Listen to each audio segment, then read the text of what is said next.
back to another episode of Dear Diary, the Self-Love Podcast. I want to talk about something that's so important and something that I often struggle with on a daily basis, and that is being present in the moment, not worrying about what happened in the past, not stressing and getting anxious about what will be or won't be in the future, but literally getting present in the moment, in the now. That's hard. Am I right? That is hard. And forgive my voice. I've been struggling with sickness for the last, I don't even know how long, honestly.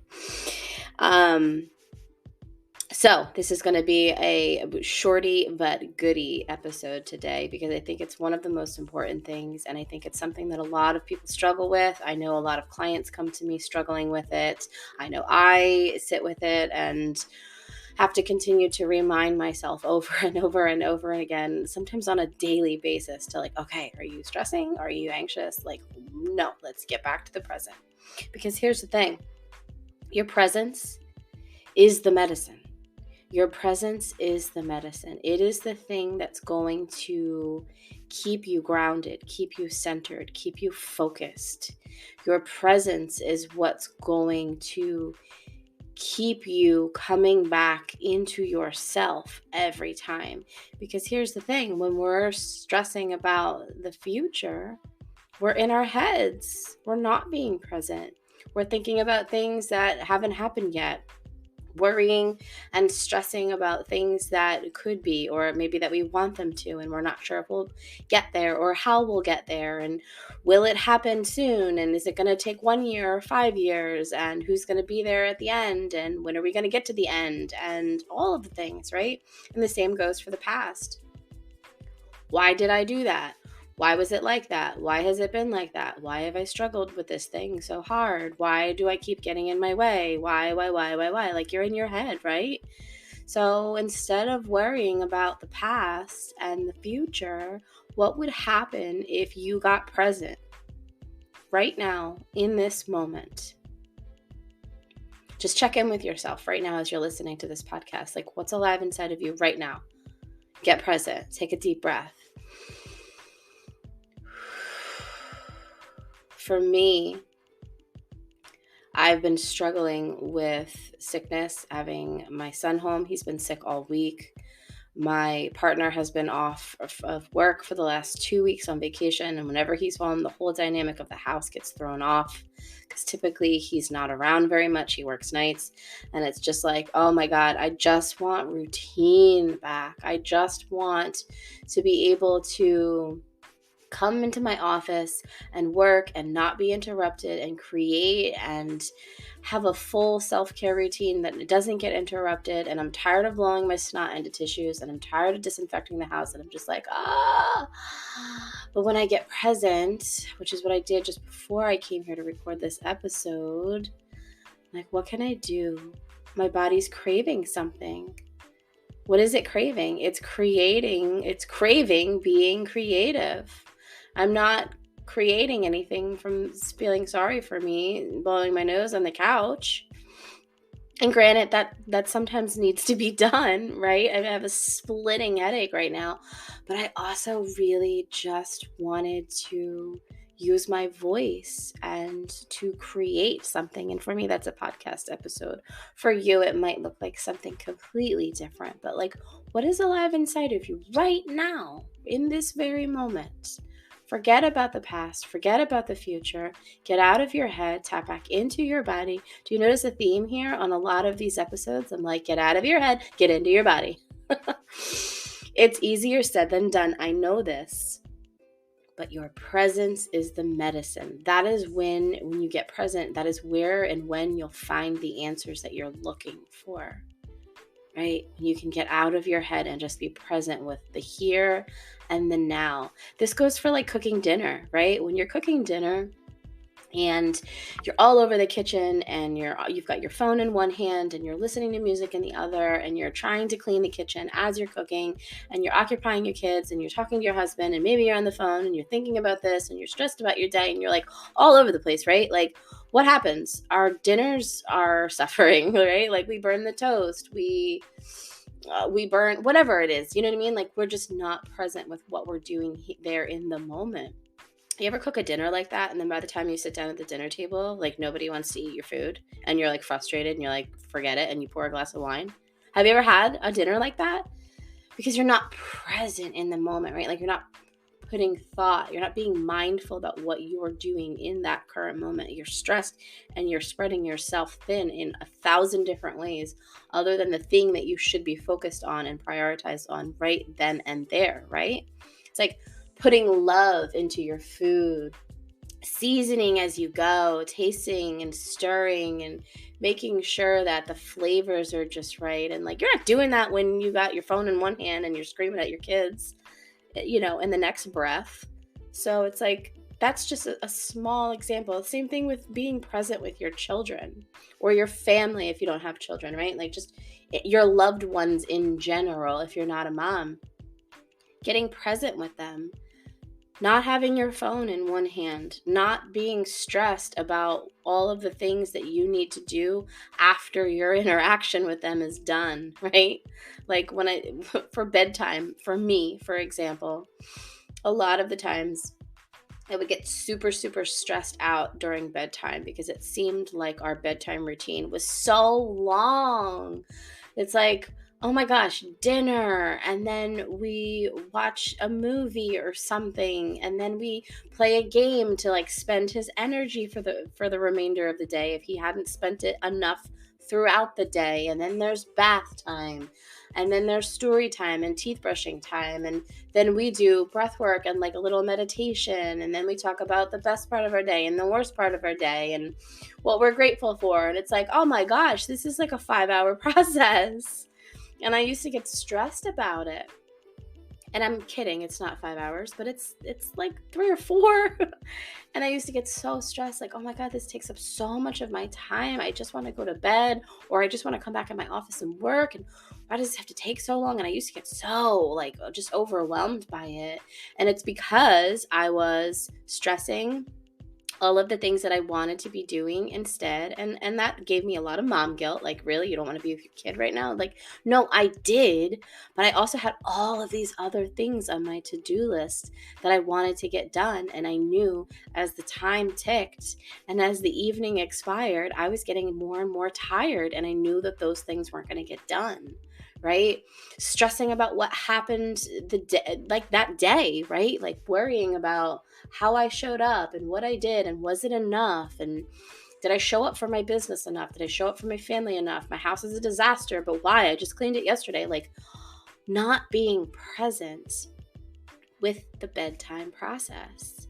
And I noticed it in his behavior. He was like really anxious and like squirrely at night, and he wasn't listening, and he didn't want to brush his teeth, and he wanted one more story, and he would always get up after I would put him down for bed. He would like continue to get up over and over and over and over again. I was like, oh my God. And then I get even more frustrated, right? It was like this whole process.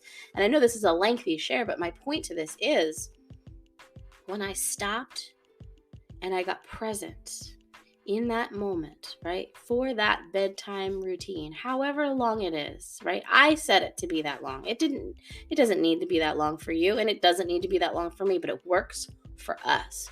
So when I'm present and my phone is down and I'm paying attention to him and I'm being mindful of who I am bringing to that situation, to that interaction, right? I'm bringing my full self. I'm present with myself. It goes a lot smoother. It feels a lot easier. He responds to it a lot better, right? So it's really just being mindful of like, and you sometimes, even now, I have to like remind myself, like, okay, this is what you're doing right now. I know you would rather be working on this project, but this is what you need to be doing right now. I know you'd rather be sleeping. It's 9 o'clock and he still hasn't fell asleep, but this is what you need to be doing right now. Like it's a choice to remind yourself over and over and over again. But that is the medicine. That is the thing that's going to make your life easier if you prioritize being present.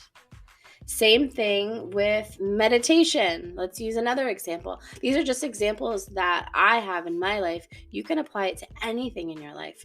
For me, meditation, when I sit down on my meditation pillow with the intention to get quiet and listen to my body, listen to my mind, listen to what comes up for me during a meditation session. If I'm sitting down and I'm like worried about what I did all day and what I'm going to do tomorrow and how that interaction really sucked and how guilty I feel that I didn't get to do this, and this, and just like all of the things, I'm not being present. And so often when I first started meditating, I got super frustrated and I was like, fuck this shit. I'm done. This sucks. Meditation is not for me. I can't sit still. I can't shut my mind off. Like, I'm done. Because I was struggling getting present in the moment. And once I learned how to quiet my mind and come back to my body and be present with the now, my energy completely changed. And I found meditation to be so incredibly helpful for me in my life.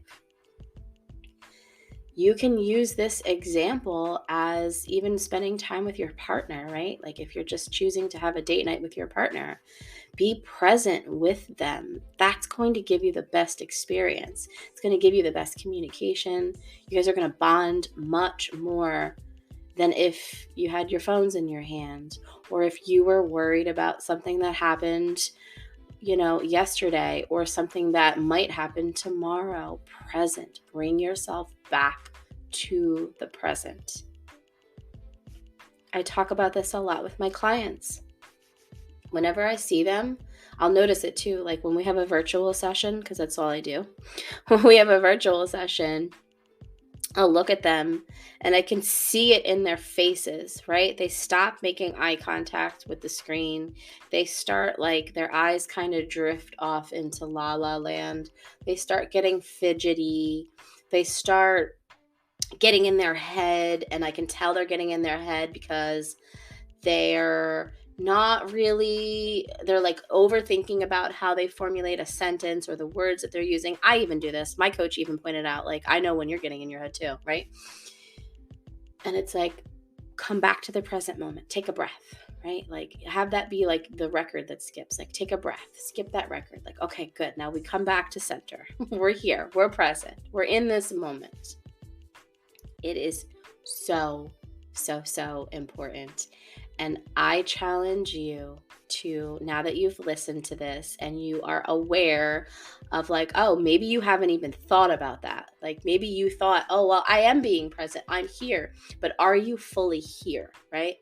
I'm participating, but are you fully participating? Are you fully like in your body, not off like in la la land somewhere? Are you being fully present to whatever person, experience, thing that it is that you are doing? I even apply this for my work. When I'm creating courses or content or a podcast episode, and I've got him in here on his iPad and there's, sounds and he's laughing and having fun, or the TV's on, or I'm like, I've got my phone in one hand and I'm answering messages. The thing that I want to do, I'm not putting my whole self into, and I'm not present. So this all sounds very simple and easy, but I challenge you to really think about this as you go about your day. Are you being present?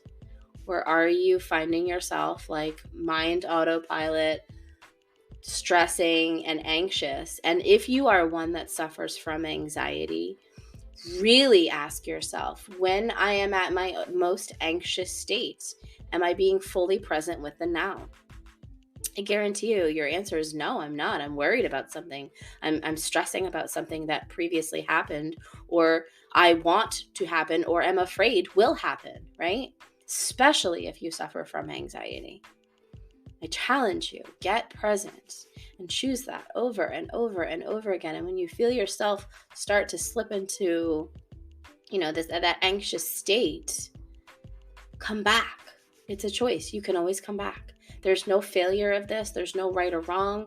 There's no, oh, well, I fucked up and I'm not present. I'm really stressing about this weekend because I'm super worried that it's not going to go well and I really want it to go well. Like, bring yourself back. You have the choice. Bring yourself back every time. Bring back, come back, back into the present.